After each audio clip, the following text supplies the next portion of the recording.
Multiple choice questions. Which of the following is a pair of co-primes? Co-prime का pair बच्चों यहाँ पर correct option B होगा आपका को-प्राइम पेयर। इसका मतलब ये हुआ कि दोनों में जो कॉमन है वो नहीं होना चाहिए कुछ भी। तो यहाँ आप देख सकते हो अगर HCF आप निकालोगे तो 1 आएगा, तो ये आपका को-प्राइम का पेयर है। बच्चों बढ़ते हैं क्वेश्चन नंबर सेकंड की तरफ। A इज इक्वल आपको गिवन है और B इज इक्वल आपको गिवन है। आपसे पूछा गया है HCF। बच्चों यहाँ पे आपको HCF फाइंड आउट करना था। HCF क्या होगा? जो दोनों में हो, तो 2 दोनों में दिख रहा है, 3 दोनों में दिख रहा है, 5 दोनों में दिख रहा है। जो छोटी पावर वो लगा दें, तो 2 की पावर 2 है छोटी, 3 की पावर 2 है छोटी, 5 की पावर दोनों में देखें तो 1 छोटी पावर है। बच्चों इसको सॉल्व कर लें। 5 2 ज़ा 10, 3 3 ज़ा 9, 2 ज़ा 18। तो यहाँ पे जो आंसर आएगा HCF आएगा वो आएगा 180। ये इस क्वेश्चन का करेक्ट आंसर होगा। बढ़ते हैं क्वेश्चन नंबर 3 की तरफ। क्वेश्चन नंबर 3 में कह रहा है HCF फाइंड आउट करें और आपको 3 नंबर अलग अलग दिए गए हैं। बच्चों ये नंबर दिए गए हैं, 5 की पावर 1 सपोज कर सकते हैं। आपको HCF फाइंड आउट करना है, तो आपको HCF बताया अभी। तीनों में आपको 2 दिख रहा है, 3 दिख रहा है, 5 दिख रहा है। 2 की सबसे छोटी पावर 2 है, 3 की सबसे छोटी पावर यहाँ देखिए 1 है, 5 की सबसे छोटी पावर 1 है। बच्चों कितना आ जाएगा? 5 2 ज़ा 10, 3 2 ज़ा 6, यानी 60 इस क्वेश्चन का करेक्ट आंसर होगा। बच्चों यहाँ पर आपको क्वेश्चन नंबर 4 में LCM फाइंड आउट करना है। चलिए निकालते हैं LCM। बच्चों यहाँ पर LCM फाइंड आउट करना है, तो LCM दोनों में 2 दिख रहा है आपको और 5 दिख रहा है। 2 की हाईएस्ट पावर यहाँ लगाते हैं LCM में 4 है, 5 की हाईएस्ट पावर 1 ही रहेगी, और जो बच गया वो भी लिख लेते हैं, तो 3 बच गया और 7। बच्चों इसको सॉल्व कर लें। देखिए 5 2 ज़ा 10, तो यहाँ बचा 8, 8 7 ज़ा 56 और 56 3 ज़ा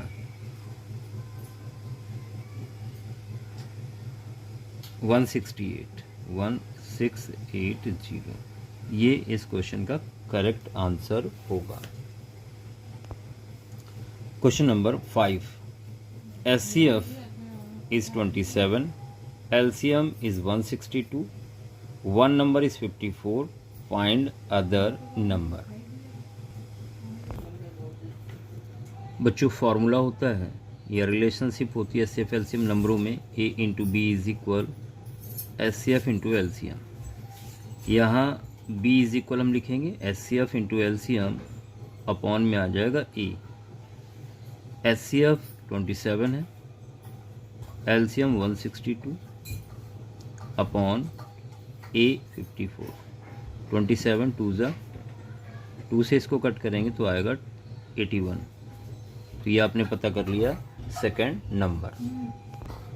बच्चों यहाँ पर प्रोडक्ट 2 नंबरों का दिया है 1600, HCF 5 दिया, LCM निकालना है। We know that HCF into LCM is equal A into B. तो यहाँ से LCM इज इक्वल आ जाएगा A into B upon H।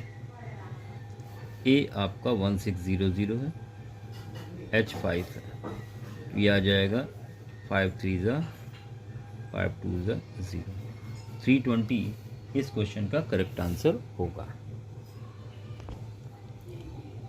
What is the largest number that divides each one of the numbers? Exactly, आपको वो number पता करना है जो इन दोनों को एग्जैक्टली डिवाइड कर दे। बच्चों एक चीज़ तो क्लियर कि आंसर छोटा होने वाला इनसे, यानी आपको यहाँ पर HCF फाइंड आउट करना होगा।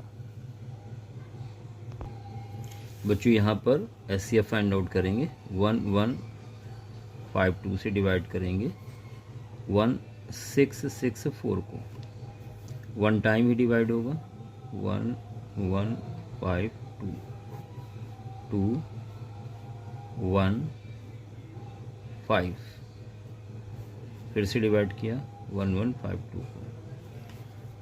अब ये डिवाइड होगा 2 टाइम, ये आएगा 24, 5 2 10, बच्चों ये आएगा 12 4 8 और 4 2 2 1, फिर से डिवाइड किया 512 को।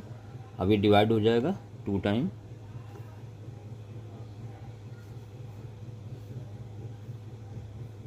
नहीं 4 टाइम, सॉरी 4 8 जा 32, 12 4 जा 48, 3 51। बच्चों यहाँ रिमाइंडर 0 आ गया, यानी यही इस क्वेश्चन का रिक्वायर्ड आंसर हुआ SCF। तो करेक्ट आंसर जो होगा 128। बढ़ते हैं क्वेश्चन नंबर 8 की तरफ। What is the largest number that divides 70 and 125 leaving remainders 5 and 8 respectively.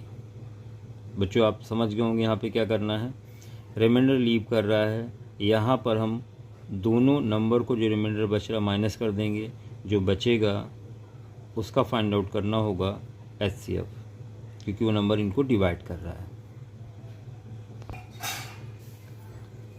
बच्चों यहाँ पर आएगा 65 और यहाँ पर आएगा 117। 65 से डिवाइड करते हैं 117 को, 1 टाइम डिवाइड होगा 65 2 5, अब डिवाइड होगा 1 टाइम,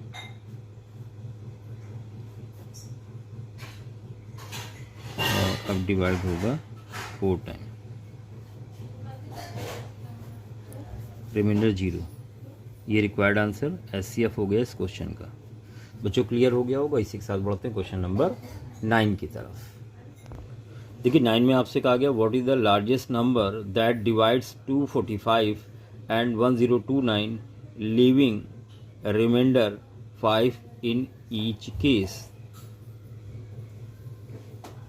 देखिए इस क्वेश्चन में रिमाइंडर 5 बच रहा था, तो दोनों से 5 को माइनस करेंगे, 240 और 1024। यहाँ पे भी SCF फाइंड आउट करना है, तो 240 1024, ये डिवाइड होगा आपका 4 टाइम, 0 4 4 जा 16, 4 2 जा 8 1 9, 4 6,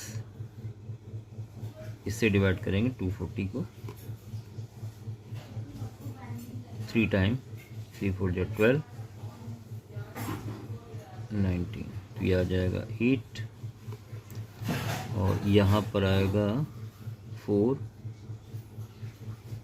आप इससे डिवाइड कर देंगे 64 को, 1 टाइम,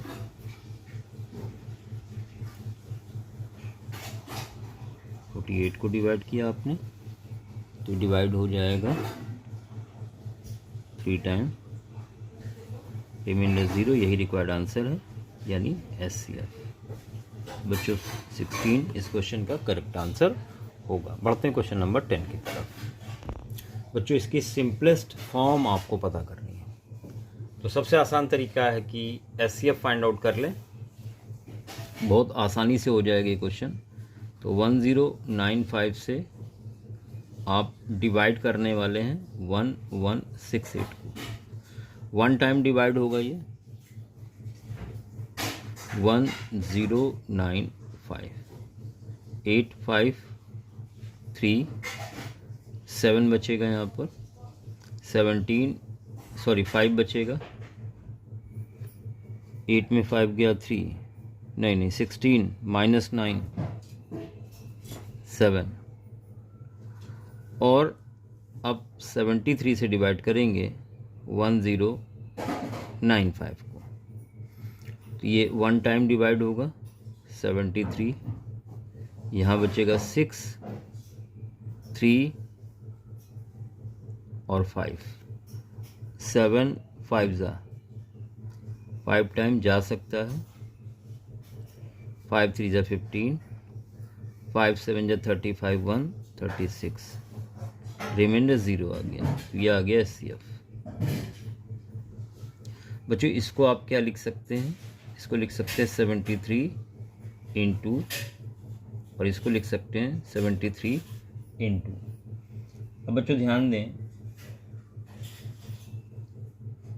यहाँ पर किससे मल्टीप्लाई करें, तो यहाँ पर मल्टीप्लाई करना होगा 15 से, और यहाँ मल्टीप्लाई करना होगा 16 से।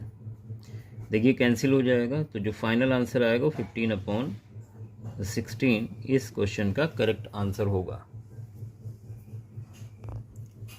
Euclid's division lemma question number 11 states that for any positive integer a and b there exist unique integers q and r such that a is equal bq plus r where r must satisfy। देखिए जो reminder है, जिस number से आप divide करते हो उस number से हमेशा छोटा होता है, यानी रिमाइंडर 0 होगा या 0 के बराबर होगा, 0 के बराबर होगा या 0 से बड़ा होगा, लेकिन b से हमेशा छोटा रहेगा। यानी यहाँ करेक्ट ऑप्शन जो होगा वो ऑप्शन नंबर सी इस क्वेश्चन का करेक्ट आंसर होगा। Question number 12, a number when divided by 143 leaves 31 as a remainder, what will be the remainder when the same number is divided by 13। देखिए जब 143 किसी number को आप 143 से डिवाइड करते हैं तो रिमाइंडर बचता है 31। आपसे कह रहा अगर उसी को 13 से डिवाइड करेंगे तो रिमाइंडर क्या बचेगा। बच्चों देखिए यहाँ बोला गया है अ नंबर व्हेन डिवाइडेड बाय 143, किसी नंबर x को आप 143 से डिवाइड करते हैं, तो यहाँ पर जो रिमाइंडर आता है, क्वोशिएंट तो पता नहीं, मान लेते हैं Q1 है, हाँ रिमाइंडर क्या बचता है, रिमाइंडर कह रहा 31 बचता है। ठीक है, तो यहाँ पर हम लोग क्या लिखते हैं, a इज इक्वल यानी x is equal BQ plus R remainder. अब कह रहे हैं इसी नंबर को हम अगर 13 से डिवाइड करें तो रिमाइंडर क्या बचेगा। बच्चों ध्यान दें, ये तो 13 से डिवाइड हो जाएगा, ये इसको हम ब्रेक कर सकते हैं। कैसे, इसको आप लिख सकते हो 13 इंटू 11 Q1, इसको आप लिख सकते हो 26 और 5। आप ध्यान दो, अगर 13 कॉमन ले लें तो 11 Q1 और 2 प्लस 5, या इसको आप 13 Q प्लस 5 भी कह सकते हो, where Q is equal 11 Q1 plus 2। अब बच्चों ध्यान दो, अगर इसको 13 से डिवाइड करेंगे तो ये तो डिवाइड हो जाएगा, रिमाइंडर क्या बच जाएगा, 5 बच जाएगा। ये करेक्ट आंसर होगा इस क्वेश्चन का। बढ़ते हैं क्वेश्चन नंबर 13 की तरफ। विच of following is irrational number. बच्चों ये एक इर्रेशनल नंबर है क्योंकि यहाँ पर डेसिमल के बाद नॉन टर्मिनेटिंग है और नॉन रिपीटिंग है, इसका मतलब ये इर्रेशनल नंबर होगा। पाई इज, बच्चों पाई क्या है, पाई को इर्रेशनल नंबर माना गया है क्योंकि पाई की वैल्यू होती है 3.14 और उसके बाद कोई भी डिजिट रिपीट नहीं होते हैं, इस वजह से पाई एक इर्रेशनल नंबर होगा। क्वेश्चन नंबर 15, 2.35 बार। देखिए बार का साइन लगा है तो आप कहेंगे ये एक रेशनल नंबर होगा। ठीक है, अगर बार का साइन लगा इसका मतलब 35 यहाँ बार बार रिपीट हो रहा है, तो ये एक कैसा नंबर होगा, रेशनल नंबर होगा। बच्चों नेक्स्ट क्वेश्चन देख सकते हैं 2.31113। यहाँ देखिए डेसिमल के बाद कोई भी नंबर रिपीट नहीं हो रहा है और नॉन टर्मिनेटिंग है, इसका मतलब ये इर्रेशनल नंबर होगा। क्वेश्चन नंबर 16 का सी करेक्ट आंसर होगा। नंबर 3.2463636, आप ध्यान दें 17 में 363636 रिपीट होने लगा। इसका मतलब ये रेशनल नंबर होगा। बच्चों क्वेश्चन नंबर 18 की तरफ बढ़ते हैं। 18 आप यहाँ देख सकते हैं। Which of following rational number is expressible as terminating decimal, इनमें से टर्मिनेटिंग डेसिमल कौन होगा? तो बच्चों 625 को आप लिख सकते हो 5 की पावर 4, इस वजह से ये टर्मिनेटिंग डेसिमल होगा क्योंकि डिनोमिनेटर में केवल 5 आ रहा है। The decimal expansion 37/2 is to power 2 5, कितने डेसिमल प्लेस के बाद टर्मिनेट होगा? तो बच्चों आपको अच्छे से पता है 2 की पावर 2 5 की पावर 1, तो बड़ी पावर है 2, तो ये 2 डेसिमल प्लेस के बाद टर्मिनेट होगा। Decimal expansion of number 14753/1250 will terminate after. तो सबसे पहले आप 125 इंटू 10 या 1250 इसके प्राइम फैक्टर पता करेंगे। जब इसके प्राइम फैक्टर आप पता करेंगे तो ये आएगा 5/4 इंटू 2, 5 की पावर 4 इंटू 2 डिनोमिनेटर में। बच्चों बड़ी पावर 4 है, यानी 4 डेसिमल प्लेस के बाद ये टर्मिनेट हो जाएगा। आपसे कह रहे हैं 1.732 इज, ये कैसा नंबर है? तो बच्चों आप अच्छे तरह से जानते हैं कि ये एक रेशनल नंबर होगा क्योंकि टर्मिनेटिंग नंबर है। A and B are 2 positive integers such that least prime factor of A is 3 and least prime factor of B is 5, then least prime factor of A plus B is. बच्चों यहाँ पर A least prime factor of A is 3, least prime factor A का 3 है, least prime factor B का 5 है। इसका मतलब ये कैसे नंबर है? ऑड नंबर है। Then least prime factor of A plus b, और दो ऑड को ऐड करेंगे तो इवन आएगा, यानी जो लीस्ट प्राइम फैक्टर इवन का होगा वो सबसे छोटा 2 होगा, 2 ऑप्शन में दिया गया है, तो करेक्ट आंसर ऑप्शन ए होगा। √2 ये कैसा नंबर है? तो ये non terminating non repeating decimal है, यानी √2 आपका इर्रेशनल नंबर होगा। 1/√2 सेम क्वेश्चन फिर से आ गया है, तो इर्रेशनल नंबर होगा। बच्चों ध्यान दें, इस क्वेश्चन में आपसे कहा गया है 2 + √2, एक रेशनल और एक इर्रेशनल का जो सम होता है वो हमेशा इर्रेशनल नंबर होता है, तो सी ऑप्शन करेक्ट आंसर होगा। What is the least number that is divisible by all the natural numbers from 1 to 10 both inclusive, यानी आपको 1 से लेकर 10 तक का एलसीएम फाइंड आउट करना होगा। यहाँ पर बच्चों यहाँ पर 1 2 3 4 5 6 7 8 9 10 एलसीएम पता करना होगा यहाँ पर।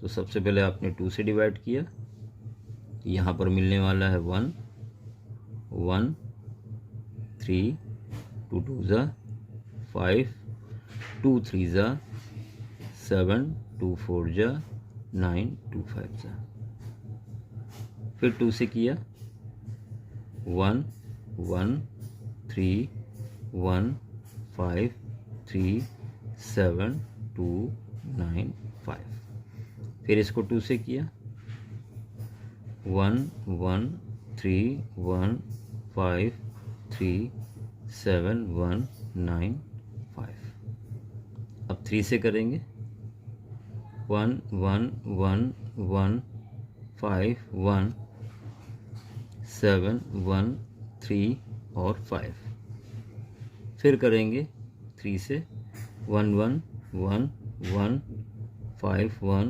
7 1 1 5। अब 5 से करेंगे 1 1 1 1 1 1 7 1 1 1, 7 से करेंगे,